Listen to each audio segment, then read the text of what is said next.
Welcome to the Intimacy Lab. I'm Michelle Renee, an intimacy guide, surrogate partner, and professional cuddler.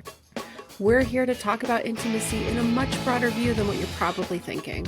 Most people think about intimacy as sex. We're going to break that apart here. Welcome to the lab.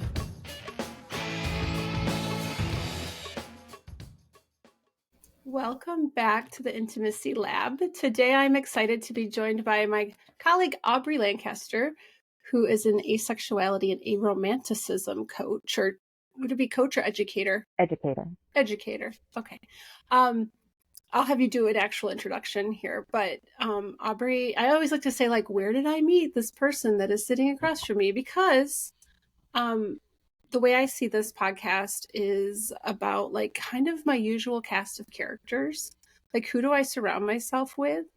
And you are definitely like my go-to in this realm because I've gone to you myself, but you also you show up to the same spaces that I'm in. And so we get to know each other a little bit. So it's great to be able to be like, this is part of my life. I want to talk about it on my podcast. So thanks for joining me. Do you want to give you a little introduction of who you are? Sure. So, I'm an ASEX certified sexuality educator with a focus in asexuality and aromanticism.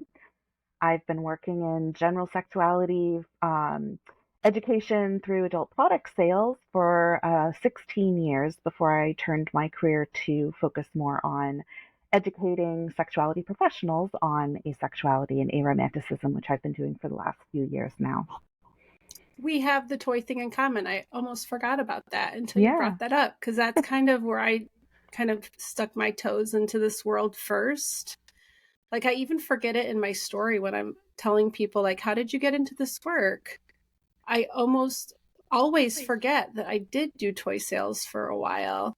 Yeah. And I didn't even do like the jump on board with an established company. I was like, I'm a go-getter. And I went out and like opened up wholesale accounts and like crafted my own, like really curated what I wanted to sell. And nice. Yeah. Probably another one of those things where I had the idea in the shower and had the website up by the afternoon, kind of weird things. But no, it took more work than that. That was a big one.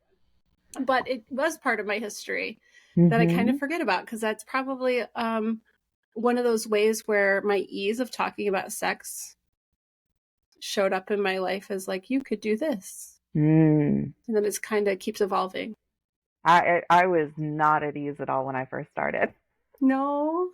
The person who helped me get started, my sponsor, when I said, like, I don't really know anything about these products, how do I educate people about this? And she's like, well, the products sell themselves. It's kind of like just talking about a teacup. It's not a teacup. No.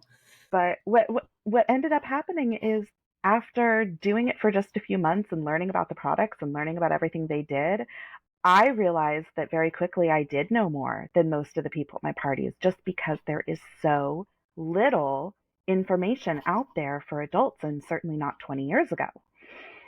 So, I learned a lot very quickly and started being able to share that with people and realized just how much we needed this kind of education and in those private spaces that I was doing in-home parties. And so it just really expanded from there. And I definitely spent the time to learn about it, but I started in the industry and then learned about it. On the job training, right? Yeah. Yeah. It's a better way to learn than to teach. It's the same thing with like professional cuddling. You can go through a training, but you really don't learn what you really need to learn until you get on the job, right? You can learn all the theory of like why boundaries and how do we establish those, and here's some structure to the work, but you really learn how you're going to show up in that space when you're doing it. Yeah.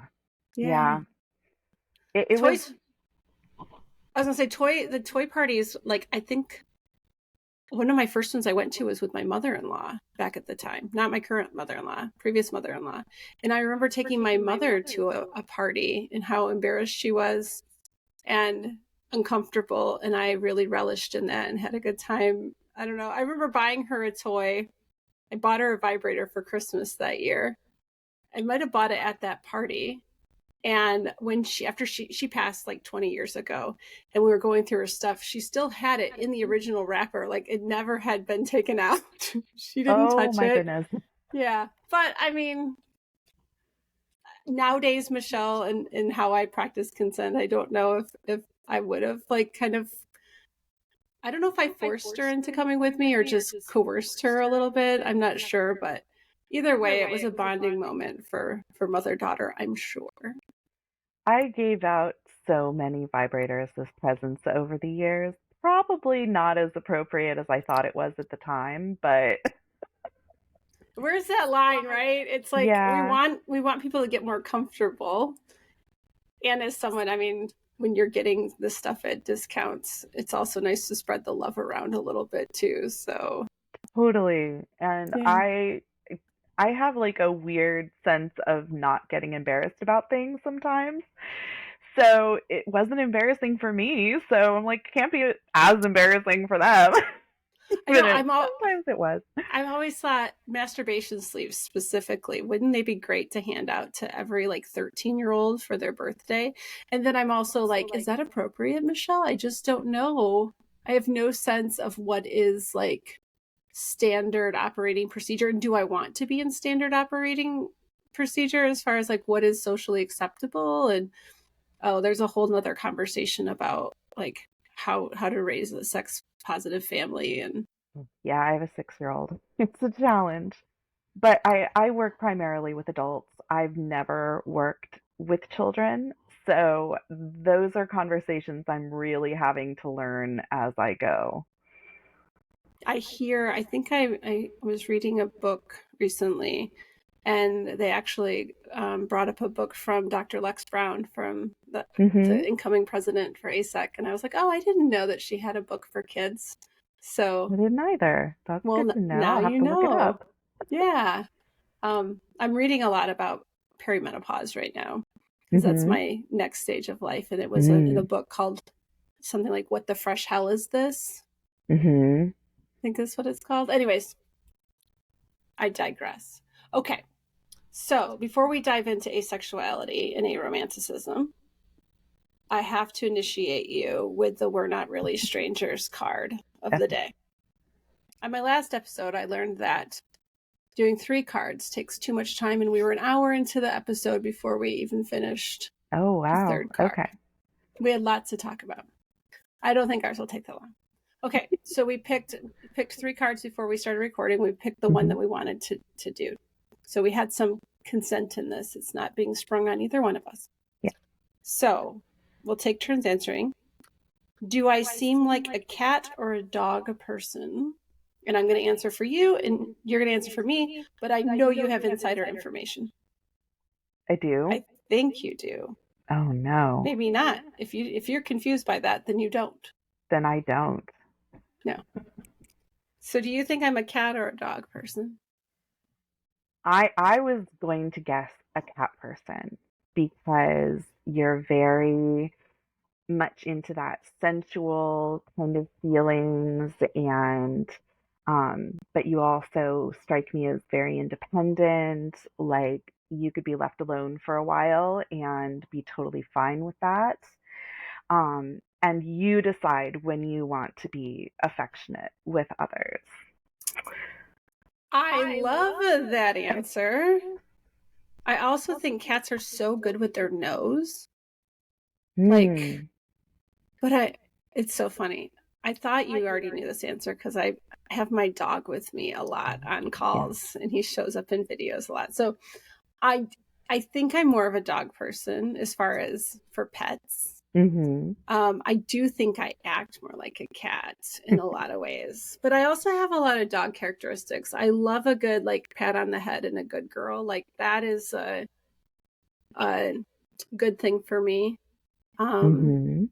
so maybe I'm a fox. Maybe I'm the middle ground somewhere. But that wasn't one of the options. Yeah, we have cats also. They're fine. Like they're not mine. They're Paul's. They like me because I feed them.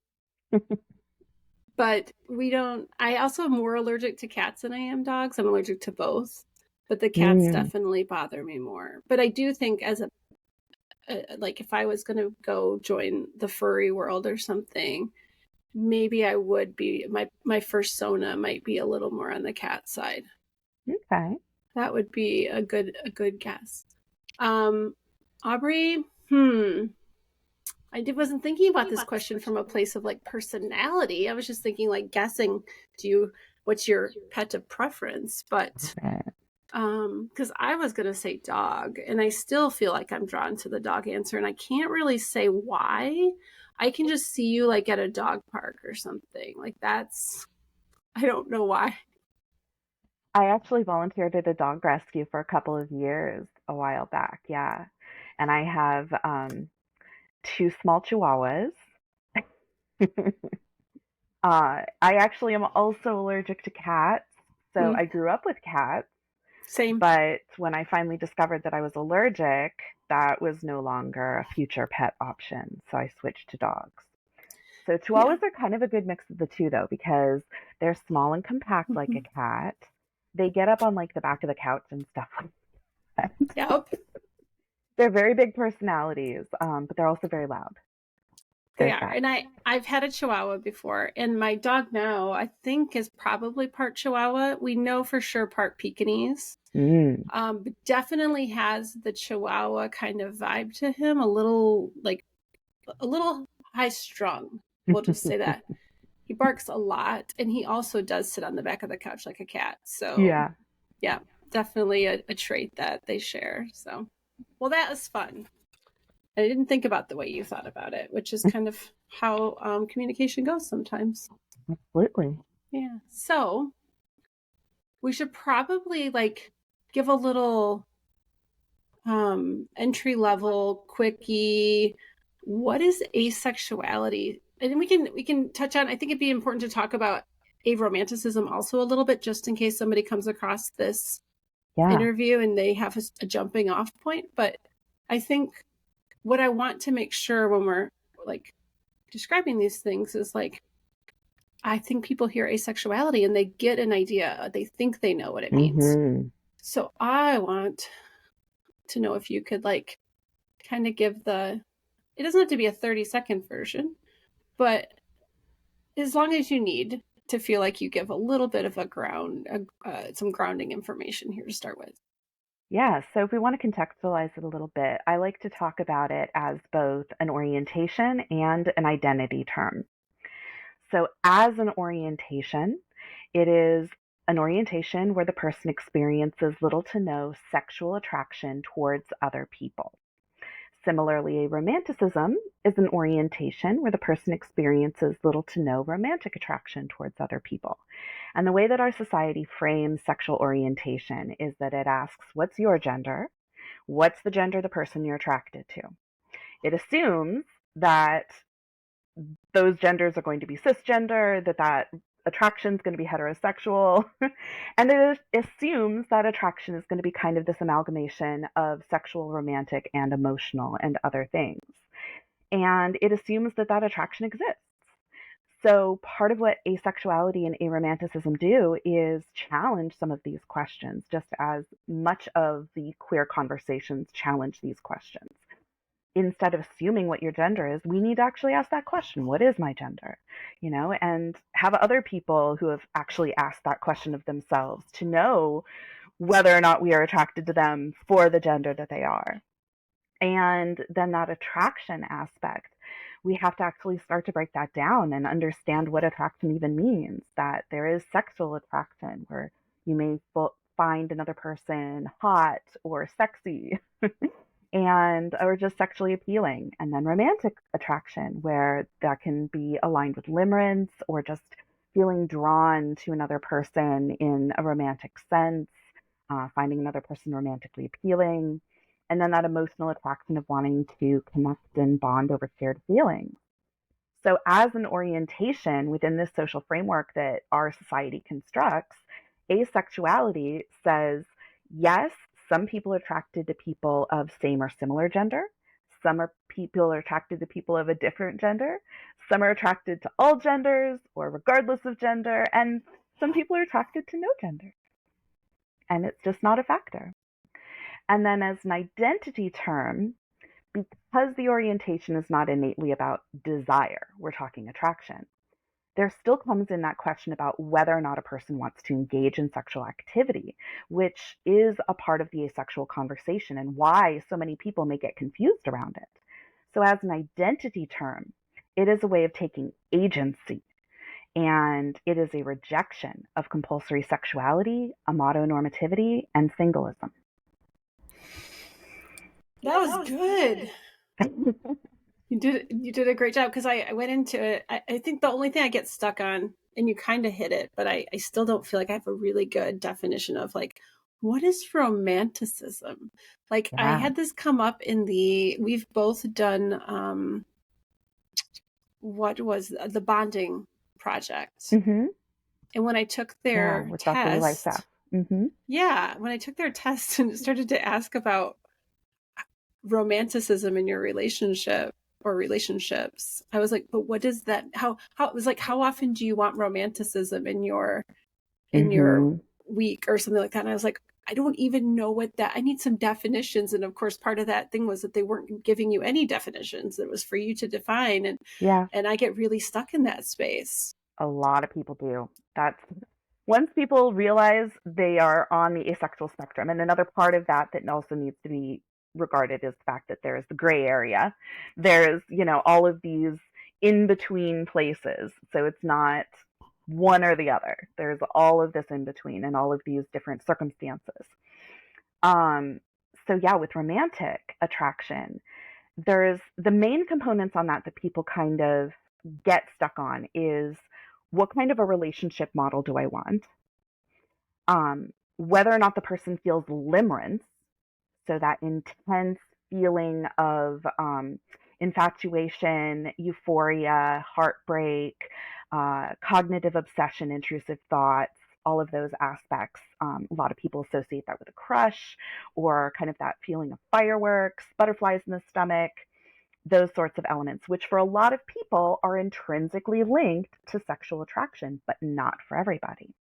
Mm-hmm. And then there's another element kind of that performative romance, how our society codes actions that are deemed romantic. And someone may experience limerence, may want a long term partnered, committed relationship, but they may not relate to how society codes activities as romantic. So, and people may not feel connected to any of those or specific ones of those. Some people may really enjoy romantic activities and may want a couple partnership, but they don't experience limerence. Or they experience limerence, but they feel it's more of a platonic form of limerence, that they don't feel that need for a romantically coded relationship, or they may want long-term partnership, but it may not involve what we would code as a romantic experience. Without Disney movies, would there even be a term for romance? Yeah, well, that's a good question because culturally speaking, there's many cultures around the world that don't center romantic love and may even specifically avoid it as, saying that is not a good reason to get into a relationship. You make terrible choices experiencing romantic attraction. And that's why some cultures have arranged marriages. So, not just so that they can control, social pairings of families, but also so that they can be like, look, you're not going to find a good match on your own. You're going to fall in love with somebody that's completely wrong for you. We will find somebody that we know is a good match for you. Yeah, I had a client a while back that I dropped limerence in his lap as an idea, and he had never heard of it before. And Mm-hmm. his eyes just got very big. And it was like this realization. I think a lot of people think that's what love is. Mm-hmm. And they get really stuck in that that wild feeling, that up and down, the roller coaster ride. And Mm-hmm. then when that starts to calm down, they think they're out of love. Right. Yeah, And that it's assumption that if you find, quote, the one, mm-hmm. that feeling will continue forever. And that's not even how biology works. No, that's why we say crazy in love, I think comes probably from that space of Mm-hmm. the chaos Yeah. that can be that limerence. Okay, so where does Aubri and Michelle come together in this? So a little bit of my history, and I think I talked about this with you, Aubri, when we did our consult, when I had a lot of questions around this. But if I know I did, I'm pretty sure because I remember part of the conversation. Back in 2015, I started dating a gentleman who, he was a lot younger than me. He was 24. I was 39. We all know what that was about, right? If I have to say it, I'll say it. But cougars are real, and I didn't know I was one. But I was in this very explorative phase of my life, and this very dashing young man came into my world who I did not think was 24 at the time. He Mm-hmm. looked older than that. I met him at a party. I hugged him goodbye and I never wanted to leave. Like it was just this instant, oh, this feels like home. You feel so, he's Mm. safe. Like he's this big guy and he's the best hugger. My sister got to finally hug him the other day and she was like, kept going back for more. So I met him and then I looked at his FetLife profile and saw that he was 24 and I went, oh shit. Right. Because at that time I'd had all these young men hitting me up like on OkCupid and stuff. And I was like, no, no, no. I have young sons myself. Like at that point, I think my oldest was probably like 18 or something like that. But anyways, again, the hug. I never wanted to leave. What have you? Um, Sex at that time for me seemed amazing. I'll say in retrospect, I think I didn't realize what I wanted in a sexual relationship. So it would be different for me now. But at that time, I just thought the world revolved around this man. All was great. And then within a couple, like, we went to our first event together, I think 6 weeks ish. And that's how I can remember the timeline. By that event, we went a whole weekend in this hotel room and never had sex. And I was like, it already had slowed down before that. And I found myself, he was the dominant. I felt very submissive to him. And I found myself like tiptoeing around trying to figure out. I knew if I asked for sex, he would deny me because of the sadist in him. At least that's what I thought was happening. Mm. And so it was this weird like manipulation that I was having to kind of do to like see if we could like butt up to sex and get him to want to have sex, like to want to have sex. And I remember being at this kink conference, and what he said he wanted to do was to take a shower with me and just wash my hair and take care of me. And why couldn't that be enough kind of like act of love for me? Why did it have Mm-hmm. to be the sex thing? And oh, did it confuse the shit out of me. And that was in July, I think, wasn't maybe October. I started to say, why are we dating? We're barely having sex. This is supposed to be this hot cougar relationship where I'm really just here for the sex, dude, right? Like, what? Why else would I be dating you? That was literally the words that came out of my mouth. Mm. I've grown a lot since then. I learned a lot in this relationship because eventually what happened was I'm a big sex geek and I just kept searching what is going on in this relationship. I just don't understand. And we ended up breaking up. About a week into the breakup, I come across the term phrasexual. Mm.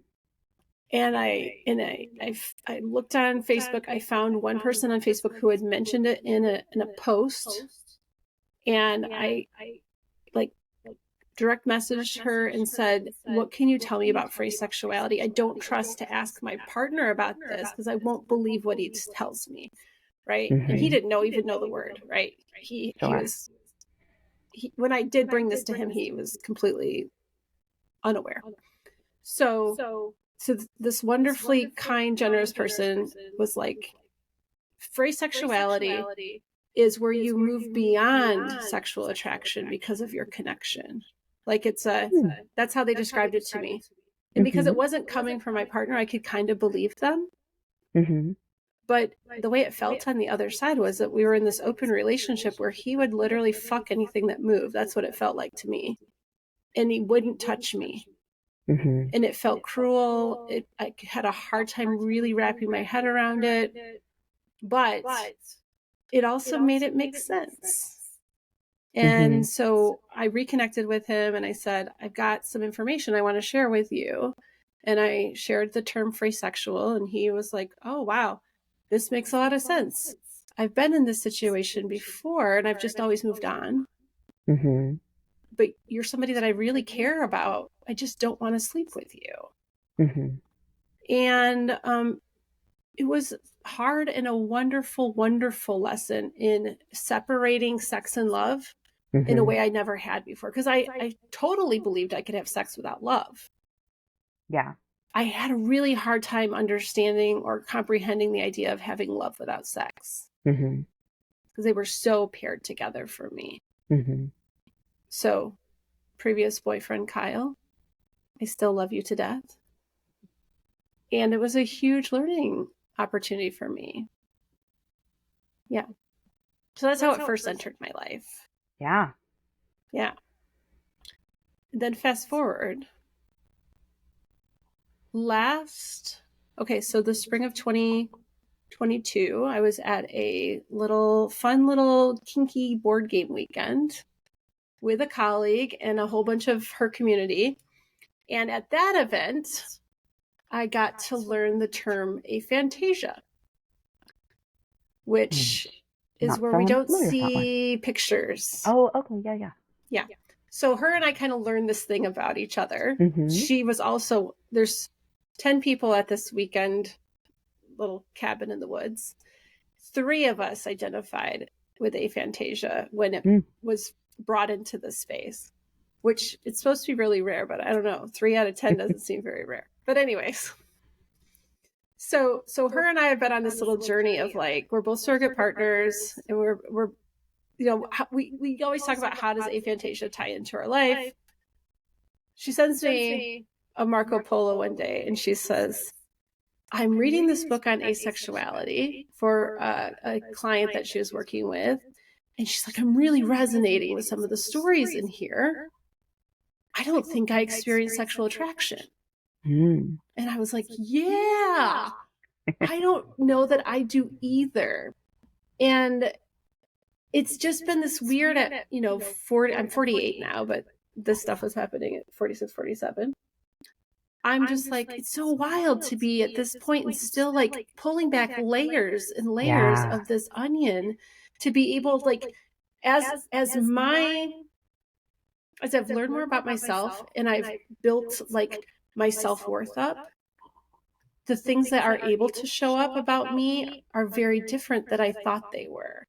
Because like when I was using sex to gain self-worth, or what I felt was self-worth, like when I was using sex to make sure my relationship was okay, or that I'm desirable, or these other external reasons, once I solved the self-worth piece, well, what is my drive to have sex now? It changed for me. And then when I started to really pick these little parts and pieces away from each other, I'm like, I think that might be that one thing that happened that one time at that one party where this guy was there and I walked in and I saw him and I went, holy shit, I think I'm going to go home with him tonight. And it scared the crap out of me. And a girlfriend said, do you want to get out of here and go play pool? And I said, yes, get me out of here. Because it was such a foreign feeling to me. And when I look back at that now, I go, oh, I think it's because I don't experience sexual attraction. And that was that one little weird glimmer of it that popped up and kind of bit me in the ass for a second. Yeah. Yeah. I can point to like 2 times in my life that I actually felt a really strong desire to have sexual interaction, but I still don't consider it sexual attraction because they were both at the beginning of relationships and we were making out. And I knew that sex was on the table for them. And so it was kind of that, I like to describe libido as the body kind of just asking for an orgasm. And sexual attraction is what says, I want this orgasm with that person. And finding another person sexually appealing. So I was falling in love. I had those intense limerent feelings going on. My body was like, hey, I'd like some activity. So we were in a position where my body was responding to the stimulation of the moment. And in one of them, I actually remember kind of turning away and going like, okay, I need to calm down now. And they were very confused as to why I was trying to de-escalate the situation. I'm kind of like, because I feel like I want more right now, but I didn't know how to articulate, but I don't necessarily want it with you. Like I did, but I didn't. Like it felt weird. Like there was this dissonance of like I'm really into this person, I really like this person, I enjoy this person touching me and cuddling me and all of this. Like I am comfortable being sexual with this person, but at the same time, like that feels like a weird thing to do with this person. And then the other situation, I just remember I couldn't get my panties off fast enough. And that was exciting. It was fun. But again, it wasn't so much I am suddenly finding this person sexually irresistible or whatever. It was my body really wants this right now. This person is I am falling in love with this person. This is what we do now, right? It's like this is the activity we do now, right? Yeah, when I pulled it apart, so one thing that my colleague and I did was we reached out to Aubri to do a consult because we both kind of understand what was happening here and have different language for things. And you were so helpful to really help me pull apart what kind of attractions do I have? Mm-hmm. Because the attraction for a person versus the desire for sex are very different. And I'm a responsive desire person. So I have to be aroused before the desire for sex shows up. So I know that part about me. So then I started to think, well, what does draw me to even want to do that part? Right? It's not, I don't look at a person and go, oh, I just want to have sex with them, or Yeah. I just don't. What I'll do is I'm really drawn to be close to them physically. I want intimacy, like platonic intimacy. I want, like, I'm a touch pro, right? I want to know what their touch feels like. I want to it be intellectually intimate with them. Like I have all these things that I want to do. I can feel that. When I started to pull the sex part out of it, I was able to get a lot of clarity on what I was drawn to. And people, as I started to talk about this out loud, I remember before I had the consult with you, I was at an event with a bunch of sex therapists and whatnot. And I started to talk about the fact that I was going to be talking with you. And they immediately, even in that sex therapy world, were thought that when I said asexuality, that meant I didn't like sex. And I felt like maybe I don't want to ever talk about this. Maybe it's too much work to educate, and I'll just leave that part off of my list of labels or identities or orientations. Like maybe it's just none of their business. I know how I work. Maybe that's all that's important.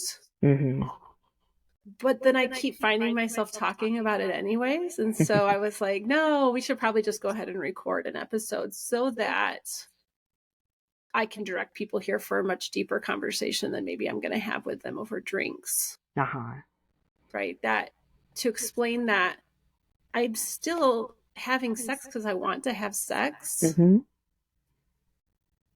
What I'm not doing, and this is the part where their ego gets so wrapped up in this, is when I say I'm not sexually attracted to you. Yeah, it's difficult. Feeling desired is very important to some people. Yeah. And again, where I had to pull apart sex and love, they have to almost, in a way, pull this idea of why people have sex apart into different things. Like there's different buckets. And so, how I know I work, and I keep talking about, like, we've got to create our own owner's manuals. I remember picking up that terminology from like a poly podcast. What was it called? I don't remember. I'm really bad at pulling these things up, and I need almost like a Rolodex of everything I've ever listened to or read in my history, so I could just be like, that's it. There was a polyamory podcast that used to talk a lot about building your owner's manual, so that when you get a new partner, you can kind of let them know how you work. Yeah. And I Erotic do that. template, menus, all those things. And that's part of, I think, part of our adult adventure is figuring out those things. Yeah. And noticing when they change and updating our manual, and rather than trying to fix us and get us back to the way we used to be. Like my work lately on myself has been just accepting where things are, how I'm showing up, that's okay, however it is, and letting go of but remember, Michelle, when you were the slutty woman that just liked to run around and have sex with people? Yeah. And I'm not her anymore. And it's okay to be either one of those or somewhere in the middle. Right. And now maybe I look more monogamous to a lot of people because it's easier, because I don't walk into a space and look at people and go, do I want to have sex with you? It doesn't cross my mind. Yeah. It's funny because one of the things that I realized through this is just how much the term polyaffectionate resonates for me. That I've always had like multiple best friends because that's the language we had. And, the idea of only having one best friend and that you have to rank your friendship and that there has to be this, you know, um, specific bond. And yet, I loved meeting new people and building new bonds and making new friends and having those deep conversations and connections. And they didn't have to be sexual or romantic, but they were still on par and important to me. Like, I've had relationships that were, sexual romantic, where they didn't understand the relationship I had with some of my friends, and that I was not going to deprioritize those friendships for them. And it wasn't until I started really understanding sexuality that I started to understand why that was so important to me. That's how I connect with so many people in my life.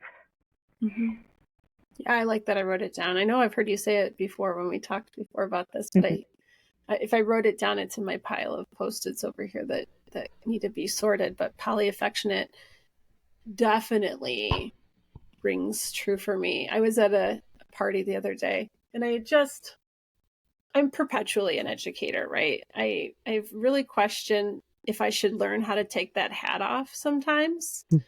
But my husband assures me that I've always been this way, even before I started doing the work that I do. So I don't have to think like I'm working all the time. It's just kind of who I am. So I'm at this like pool party thing the other day, and this guy is sitting with me, and I don't know, somehow again we start talking about I'm responsive desire and what does that mean, and then I bring up the asexuality part and how I don't experience sexual attraction, and I do the whole explanation that I just did here of like I get this desire to have closeness, that eventually like just having skin to skin contact and soft touch, and if you've got great touch, then I'm like, oh, what would it feel like if you touched me somewhere else? Like it's not a sexual attraction, it's the curiosity of like taking this to a different, at least that's how I see it, and you might read it differently, I have no idea. But fast forward, we're in the house and I'm in a crowded kitchen, I'm trying to squeeze my way around people to get to the little buffet of food. Same man is standing there, who I've made little jokes with at times. We share a love of the same news program. And I'm like, oh, you're my Breaking Point's boyfriend. I have two of them. So I have poly news boyfriends.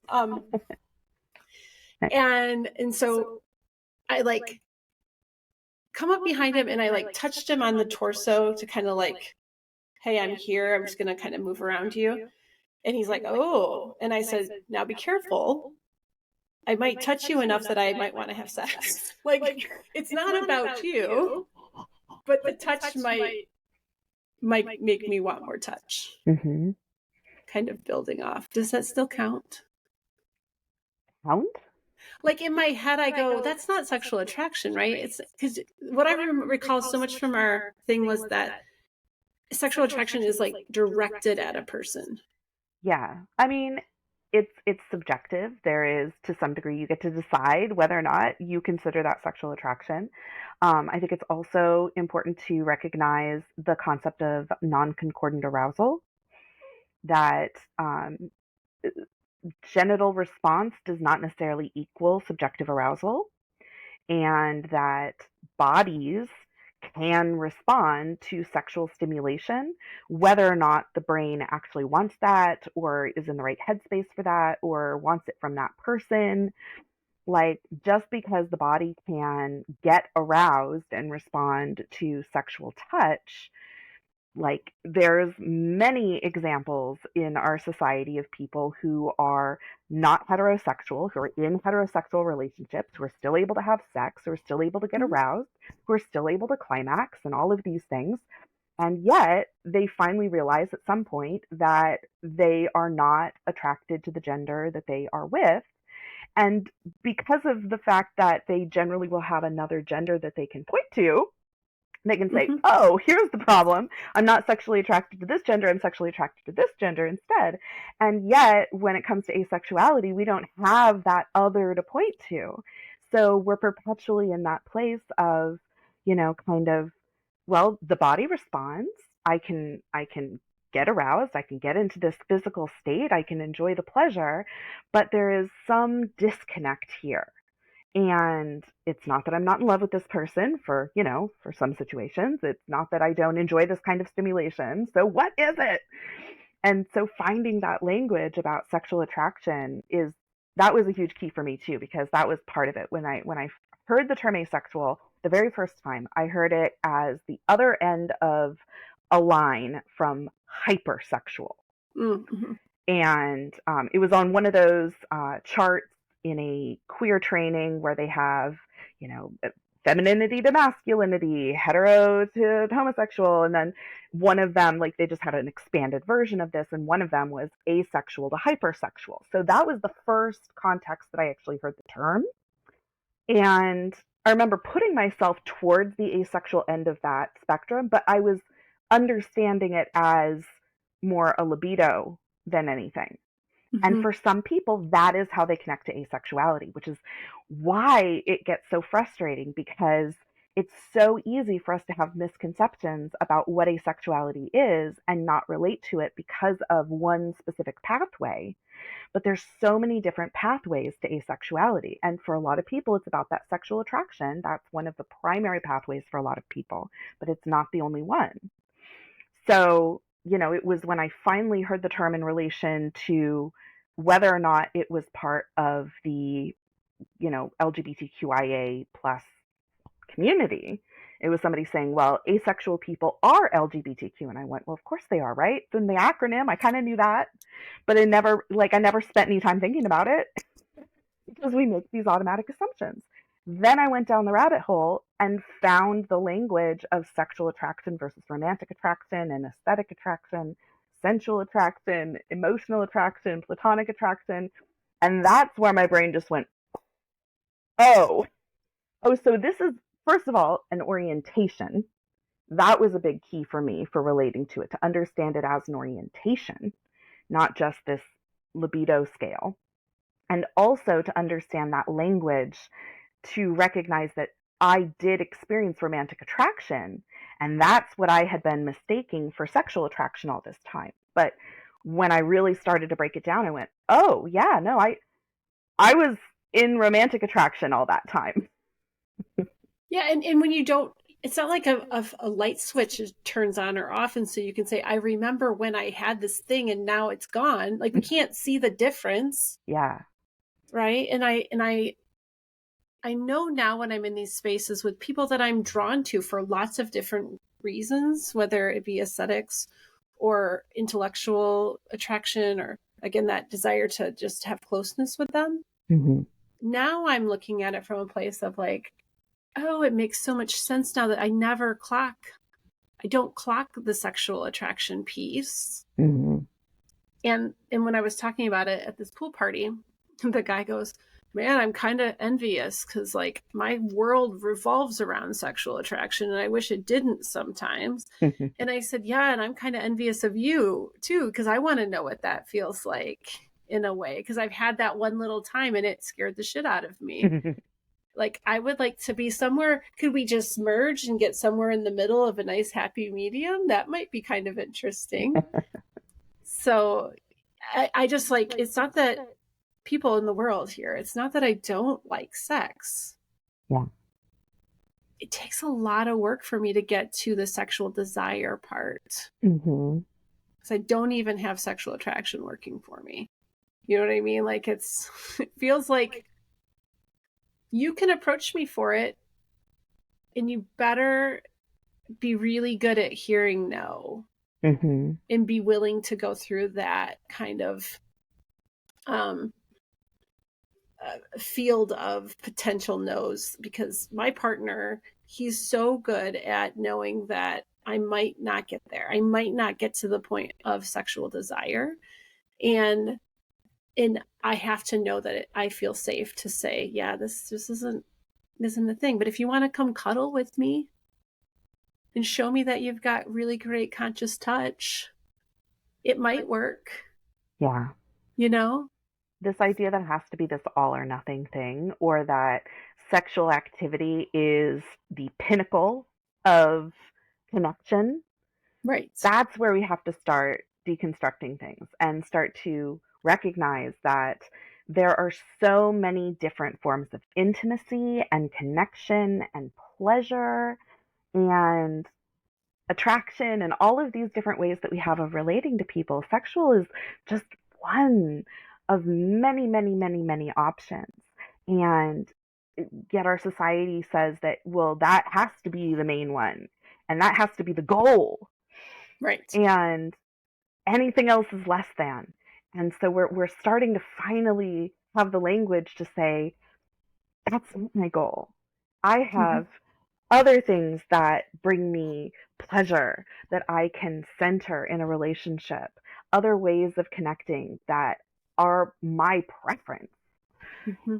you know? Yeah, that's the intimacy lab. This is what I want to do here, is kind of blow open what we think about when we think about intimacy. Mm-hmm. You know, the censorship has not helped this at all, because we have Mm-mm. to use code words for everything, Right? right? And so intimacy is code word for sex.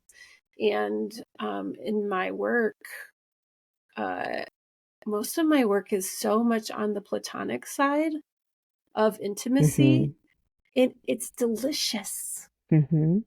Like it's so delicious. And sometimes we get like in surrogate partner work, if erotic does come into that space, sometimes you'll hear clients say things like, after they've had an erotic experience and we have our pillow talk time, right, where we're cuddled up and just basking in our oxytocin together, they'll say, oh, this is really what intimacy is, right? It's this kind of closeness. Mm-hmm. They learn that the sex part is just, it's just part of a myriad of ways of connecting. Yeah. But I think that a lot of people in our society use sex as a regulator, Mm-hmm. and that's the only way they see intimacy, and it becomes, I think, a burden on their relationship. Yeah. That could be a challenge when that is what somebody needs to become regulated, and for another, they need to be regulated in order to access that. Yep. Yep. I That's mean, my first marriage. And even the term erotic can be non-sexual. Like that's not even innately always sexual, though often it is given that context. I actually like when people in social media use the term spicy as their alternative to sexual. I Hmm. think that at least helps to make it clear that it's not all kinds of intimacy or the only kind of intimacy. They're talking about spicy intimacy or spicy time. I think that's cute. Be careful, Aubrey, because now that's going to be on like the flag terms that we can't use Yeah, anymore. right? We'll just They're have gonna. to keep coming up with new. Oh my goodness, it's so hard and it's so frustrating, and it makes me wonder how are we supposed to even navigate social media as Mm-hmm. professionals in sexuality, and but what are other options? I mean, Mm-hmm. I just feel like our hands are tied in so many ways, and the people that decide to step off of social media, I just don't understand how are we supposed to, like, we're already in a hard career. Yeah, Like, right? people are not, knocking on our door, standing in line waiting for their first chance to work with us, right? We have to like go out and acquire clients and educate them everywhere as to why they need to have extra support or what we can provide them in a professional container, and we can't talk about it. Yeah. I mean, sex educator, sexuality educator, however you want to say it isn't even a job listing on job sites. Like sex therapist, I found on LinkedIn, but not sex educator. Like you can't even have your own title. I mean, obviously it's even more of a problem for any sort of body work. But but even just sexuality educator, this this is a thing that exists. Why is it not even an option? Yeah, and it's such a underappreciated role. Mm-hmm.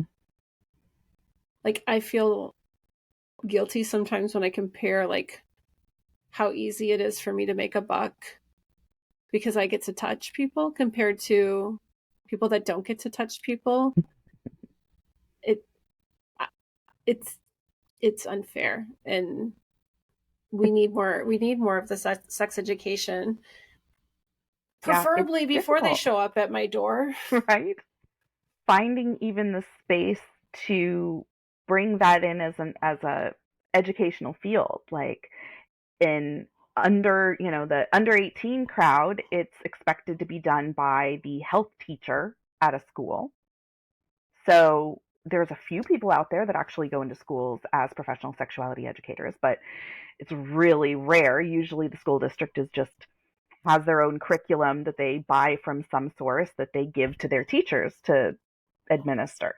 So it's not even being administered by people who are trained in this field.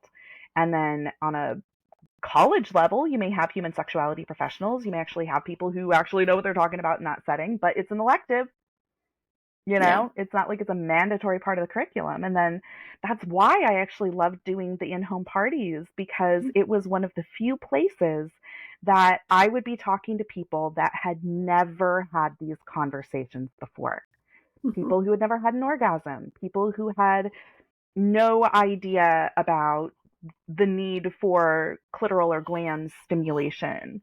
There's just so much basic information that they had never even heard. They were using baby oil as a lube or, you know, whatever. So that would be the very first time they ever heard this information. And sometimes it was because they went to a friend's house, or sometimes, like, I did bachelorette parties. Mm. And then I'd really get people that, like, they were there for the bachelorette. They weren't there for me. When I did this Yep. for fun parties, they were there for me. Bachelorette parties, I'd have grandma sitting in the corner. And, I got tons of great feedback, but there was always a couple that were just like, I don't even know what I got myself into. But at least you got paid. At Yes. least that's what I found in the toy Yes. world, was that you could make good money doing that. That was my You were primary getting, income. That's why I just went back to it. Um, yeah, I mean, it was a way to educate and get paid. yeah. That was where the which money was in the sales. those two things don't Mm-hmm. go together all Mm-mm. that often, unfortunately. No, I have to fight for a paycheck as an educator, with that solely being my work. I thought, like, hey, I'll go do conferences and stuff. That'll be a few $1,000s, right? Out of your pocket. Out of my pocket, right? Yeah, I went and, I've spoken for several different conferences, and a couple of them have paid me, but most of them, I had to pay for the registration and the honor of speaking. There was no honorarium of any kind. You had to go through the process of putting in the application, creating an entire abstract and the slides and all of the time and effort going into that for their benefit, while their vendor room is packed with people that paid to sell their products at that event, and yet they're not paying the speakers except maybe the keynote. Yeah. And travel and Oh my God. I've done so much through virtual, thank goodness, but travel is just so much more on top of that. I spent $500 traveling to a conference earlier this year for the honor of presenting and paying for my registration. I just bought, as we wrap up the year, I was starting to think about my taxes. And I was like, you're doing okay this month, Michelle. I think you should go ahead and purchase all those conference tickets that you need to. I don't need to go to them, but in San Diego, the Embody Lab is coming for a big somatic conference. And I'm like, well, that's my jam and it's in my backyard. It'd be great for networking. It'll be, I'll learn something on top of it and I don't even have to travel, right? Mm-hmm. Okay, and then Sex Positive Con will be coming up in February also. And I'm like, again, it's in my it's Burbank, but it's Yeah, in my backyard. It's I'm be planning to good go to that one too. networking. Yeah. Oh, good. I'll see you there. Yeah, And then I'm like, we'll actually meet in person. I know. DC's got a couple conferences. One Psych Networker I go to every year. It's like Comic-Con for me as a therapy nerd. Like, Aw. I don't go because I'm not presenting there, but it's like I like that space. I love all the presenters. It's top notch. And then there's another conference that hit our radar that their theme is sex this year. And it's like the something analytics. It's some division of the APA or something. I don't know. We put in a proposal for that, but we haven't heard back yet. But I'm like, I'm going to go whether I get picked or not, just because it's good to be represented there. A bunch of us surrogate partners are. And then, of course, ASEC coming around the bend again. Like, it's like, I like doing these things and it costs a lot of money. Mm-hmm. Yeah. And since I have a partner that does well enough that I don't have a big, like, Michelle's got to hit a certain number or we're not going to be able to pay our mortgage. I feel like I can do it. And so it's kind of like I have enough privilege to be able to go do those things and kind of try to help raise awareness to, body workers and all that goodness that doesn't get talked about enough. I get to go, but it's a lot. I hear that. Yeah, I have the support from my family here so that, my bills are paid and, I'm not reliant on my income to survive, which I very much appreciate and recognize as a privilege, but I'm not making enough to really do anything particular fun with. Yeah. I guess this is my fun. Mm-hmm. And at least I can write it off as a business expense, I guess. Right? There's the plus side. Oh, okay. I'm thinking, is there anything else I want to say about this topic? I think what I'm learning is that, again, this goes back to do whatever works for you. Mm-hmm. Like I feel a real strong need to understand myself, and having the language that you helped me with really help put those puzzle pieces together to where my nervous system goes, oh, okay, we know the labels. We have the idea of how this fits. We can relax a little bit. I love understanding myself a little bit more than I did the day before. Mm-hmm. And you've certainly been really, really helpful in that. So thank you for the work that you do. My pleasure. I'm glad it's How been can, helpful. yeah, do you have anything you want to add before we let people know where they can find you? Yeah, my website is acesexeducation.com. I'm also on Instagram and technically on TikTok. I need to be a little more active over there. It's And hard to talk Facebook. about sex on TikTok, though. Yeah. I haven't, I don't know. I feel like I enjoy doing the infographics on Instagram. Mm-hmm. That's where I feel a little bit more comfortable. When I get onto video, I feel like either I'm being really fake or I'm being way too honest. I See, don't know where. Yeah, I it's don't hard to make find. organic TikTok stuff. Mhm. I'll throw a teaser from this interview onto TikTok. Um, I don't I don't feel real comfortable there either. And I feel really Mhm. comfortable in a lot of other places, but that one is I can't crack that one. Or I don't Yeah, want to or something like that. I hear I don't that. know. Well, thanks so much for being here. If I think of anything else, I'll hit you up and report back or something. I don't know. But I think I'm just excited to I don't like to be in the closet about anything. And the more I talk about this specifically of how I understand my sexuality around this, I get a lot of people going, oh, well, that makes me question if I have sexual attraction. Mhm. Right. And I think these conversations are just really important to get us out of the normative general ideas of what we think sex is or what we think attraction is or what we think relationships look like or Yeah. all these different components that we can really break apart into little tiny slivers and create the version that works for us.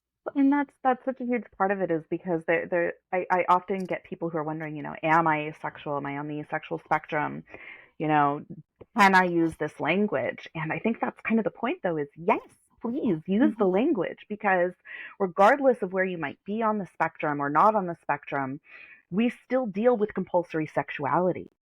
We still deal with amatonormativity, compulsory sexuality, the assumption that everyone wants and needs sex and that we must be defined by some kind of sexual attraction.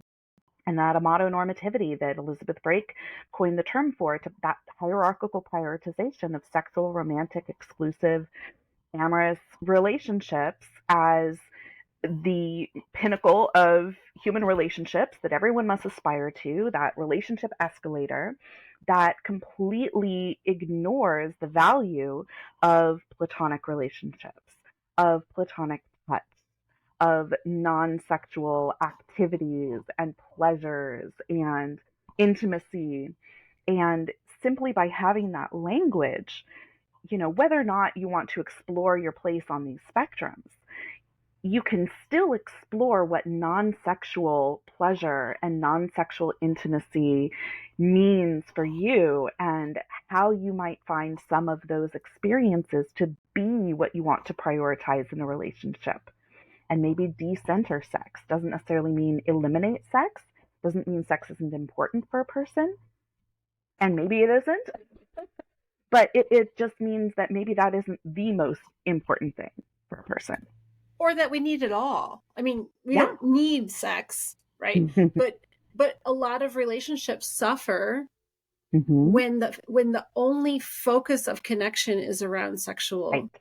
contact, Mm-hmm. right? And that is the thing that I think as a culture we just really got to look at connection in such a bigger way, because if I'm married to you or not married to you and you think you're going to cash out that sex machine on a regular basis and not feed me in other ways, Mm-hmm. I'm going to run out real quick. I'm Yeah. going to run out real quick. And that is from somebody who actually enjoys sex and likes to have sex. And in the other realm of people that are sex repulsed still get to be in relationship. Mm-hmm. Our Yeah. value is not on how we show up sexually in relationship. Yeah. that a sexless marriage doesn't have to be sad or, a problem, that for some people a sexless marriage is the goal. That is the ultimate kind of relationship that they want to be in. And that we, just in all of these aspects, regardless of orientation, we can make space for people to just not want sex or to not prioritize sex, and to have other or to prioritize solo sex. That it's okay, even when in a committed partnership, to prefer solo sex. And that's There's a hard nothing one wrong for with people to wrap you, their head around. right? We look at that and we pathologize it all of the time, right? What's wrong is when you're not talking to each other and coming to some mutuality in how we're going to maneuver in the relationship. When somebody's not talking about it and they feel like either it's the one direction of my partner took sex away from me, right? Or from the side of I'm doing this and I don't want to do it. And then all the gap in between, sex. Right? Service. Relationship. Because we don't think we can ask for something else, or we don't know these things about ourselves, and we get into these relationships just not knowing and having expectations placed on us by society rather than actually negotiating what these relationship agreements look like within the partnership or whatnot. The idea that you can even negotiate any of that is relatively new in human conversations, or at least recorded history. Yeah, absolutely. Well, I'm hoping it's changing. So we are definitely probably part of that conversation today. Thanks so much, Aubri. Thank you. We'll see you again soon. Thank you for joining us. If you'd like to comment, pose a question, or learn more about the guests often featured on the show, visit us at intimacylabpodcast.com. Please also take a moment to review us on your favorite podcast app. It's one of the best ways to show your support. As for me, you can find out more about my work at meetmichellerenee.com, as well as on most social medias at meetmichellerenee. Let's connect again soon.